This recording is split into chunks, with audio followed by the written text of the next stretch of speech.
Welcome दोस्तों। Budget 2026 आने में अब कुछ ही घंटे यानी कि बोले तो कुछ ही दिन बचे हैं। लेकिन उससे ठीक पहले आज फाइनेंस मिनिस्टर निर्मला सीताराम जी ने पार्लियामेंट में इकोनॉमिक सर्वे यानी कि इकोनॉमिक सर्वे अगर हम बात करें 2025 से 26 पेश कर दिए हैं। अब आप सोचेंगे कि ये इकोनॉमिक सर्वे क्या होता है और एक इन्वेस्टर को इससे क्या मतलब। तो सिंपल भाषा में अगर मैं समझाऊं तो अगर बजट आने वाला एग्जाम है तो इकोनॉमिक सर्वे पिछले साल का रिपोर्ट कार्ड है। क्या है रिपोर्ट कार्ड? ये डॉक्यूमेंट हमें बताता है कि पिछले एक साल में जो कंट्री यानी कि देश की इकोनॉमिक ने कैसा परफॉर्म किया है और आने वाले साल में सरकार की दिशा यानी कि डायरेक्शन क्या हो गई। आज की वीडियो में मैं आपको बड़े बड़े नंबर्स में कंफ्यूज नहीं करूंगा, बल्कि सीधा वो बताऊंगा जो आपके पोर्टफोलियो और कल की मार्केट स्ट्रैटेजी के लिए ज़रूरी है। तो चलिए शुरू करते हैं इस रिपोर्ट कार्ड के एनालिसिस को। सबसे पहले अगर हम बात करें तो है हमारा जीडीपी से रिलेटेड। जी हाँ दोस्तों, देखिए जीडीपी की बात करें तो जो मार्केट का मूड सेट करती है, इकोनॉमिक सर्वे ने साफ कर दिया है कि ग्लोबल दिक्कतों के बावजूद, क्या ग्लोबल दिक्कतों के बावजूद भारत अभी भी दुनिया में सबसे तेजी से बढ़ने वाली बड़ी इकोनॉमी बना हुआ है। सर्वे के हिसाब से आने वाले फाइनेंशियल ईयर यानी कि फाइनेंशियल ईयर 27 में इंडिया की जीडीपी ग्रोथ है जो 6.5 से लेकर 7% के बीच में रहने का अनुमान है। इन्वेस्टर के लिए ये सुनना इसलिए जरूरी है क्योंकि जब पूरी जो दुनिया रिसेशन और स्लो ग्रोथ ग्रोथ से डर रही है, वहाँ इंडिया का 7% की रफ्तार से बढ़ना ये दिखाता है कि हमारा देश स्ट्रोंग है।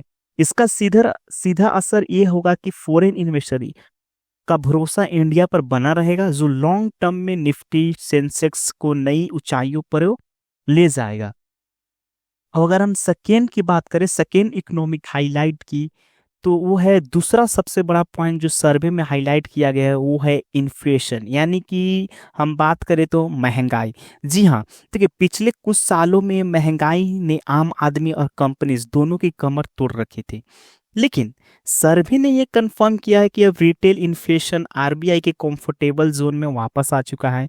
इन्वेस्टर के लिए इसका मतलब यह है कि अगर महंगाई कंट्रोल में रही तो आरबीआई आने वाले वक्त में इंटरेस्ट रेट है वो कम कर सकता है यानी कि रेट कट्स। और याद रखिए, जब भी इंटरेस्ट रेट कम होते हैं तो बैंकिंग, रियल एस्टेट और ऑटो सेक्टर के स्टॉक सबसे ज्यादा भागते हैं। तो अगर आपके पोर्टफोलियो में इस सेक्टर के स्टॉक्स हैं तो ये आपके लिए एक पॉजिटिव सिग्नल मान सकते हैं।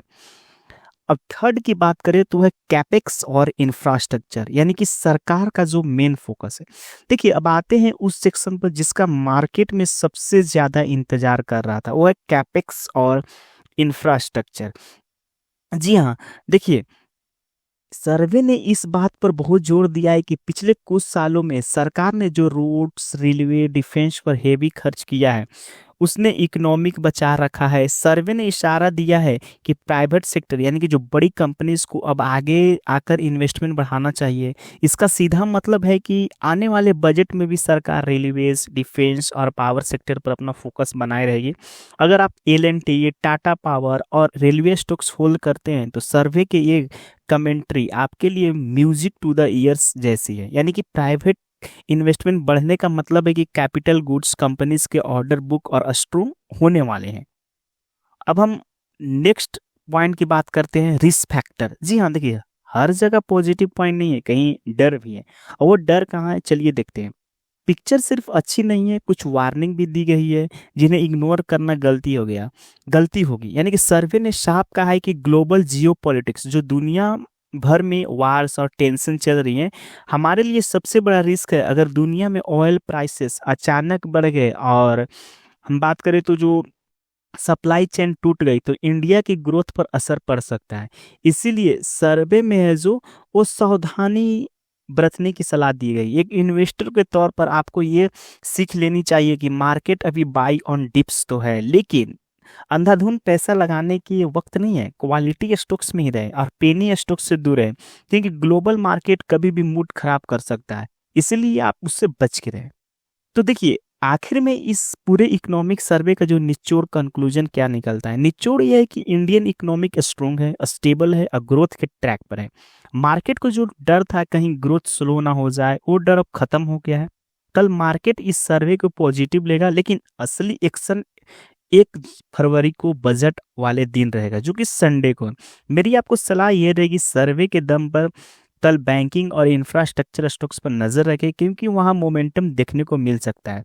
देखिए, उम्मीद है आपको इकोनॉमिक सर्वे का ये सिंपल एनालिसिस पसंद आया होगा। अगर आप चाहते हैं कि मैं बजट वाले दिन लाइव आकर स्टॉक्स डिस्कस करूं, तो कमेंट में बजट लाइव जरूर लिखिए। देखिए, ये वीडियो सिर्फ एजुकेशनल पर्पस के लिए बनाया गया है, यानी कि इसमें कोई इन्वेस्टमेंट आइडियाज नहीं समझे। किसी भी स्टॉक्स में इन्वेस्टमेंट करने से पहले आप अपने फाइनेंशियल एडवाइजर और खुद की रिसर्च जरूर करें। मिलते हैं नेक्स्ट वीडियो में। वीडियो को पूरा देखने के लिए आपका दिल से धन्यवाद।